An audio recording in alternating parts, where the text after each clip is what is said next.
Our guiding principle is to always put safety first for our students and for our staff. I'm pleased to say we have a pragmatic plan that lays out the different scenarios our schools may face come September. It details 3 possibilities for student learning, which will be based on the pandemic situation. In the first scenario, which is the scenario we are targeting, near normal operations will resume and students will return to daily in-school classes with some health measures. In the second scenario, in-school classes will only resume partially because of additional health requirements. And in the third scenario, at-home learning will continue. Our goal is to get us back to normal learning as soon as possible. Teachers, school boards, and parents did their absolute best to adapt to a different way of learning as they guided and supported students at home since March.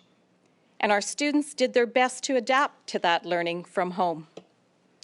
We all know, though, that students learn best in the classroom with their teachers and their peers, provided that it's safe to do so.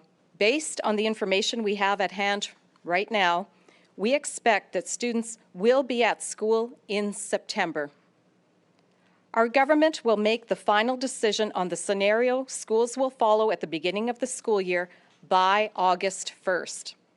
But as I've already stated, we are targeting a return to near normal operations with health measures in place. But that said, all school boards will need to be ready to transition from one scenario to the other on short notice to adapt to any changes in the COVID-19 situation. How we return to in-class learning may vary regionally and will depend on the number of COVID-19 cases in total in that area. The reality is that the COVID-19 environment requires all of us to be flexible and nimble throughout the next school year. Everyone has a role to play to support the safe return of in-school classes and reduce the risk for transmission of COVID-19.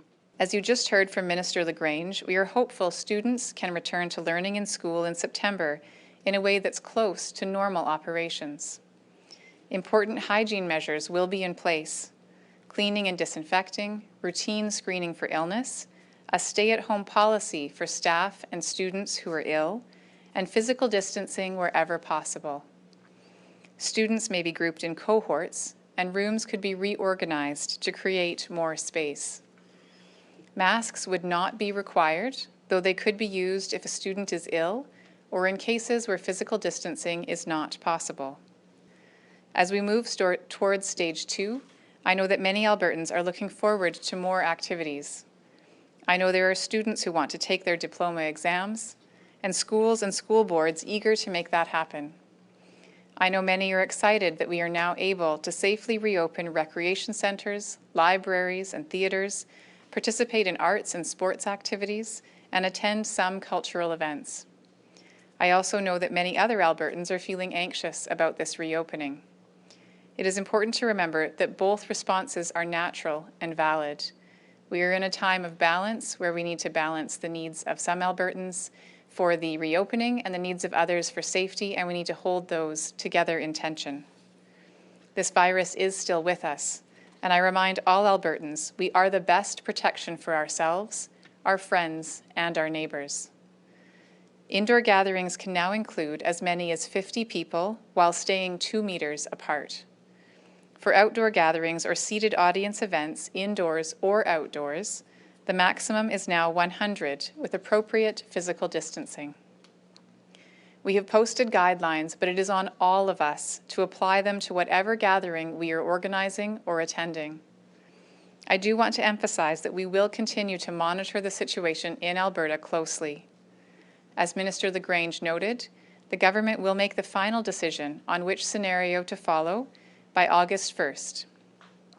I'm hopeful, as I know many of you are, that we can safely return to in-person operations with health measures in place. A safe and successful school year can be possible if we all work together over the summer and into the fall to keep transmission low. For us to maintain this low level of transmission, we must all do our part. This is especially true as more of us are leaving our homes and starting to see others. Please, if you get sick, stay home and arrange for testing. Keep your physical distance when around people who are not in your cohort. Wear a mask when that's not possible, and wash your hands regularly.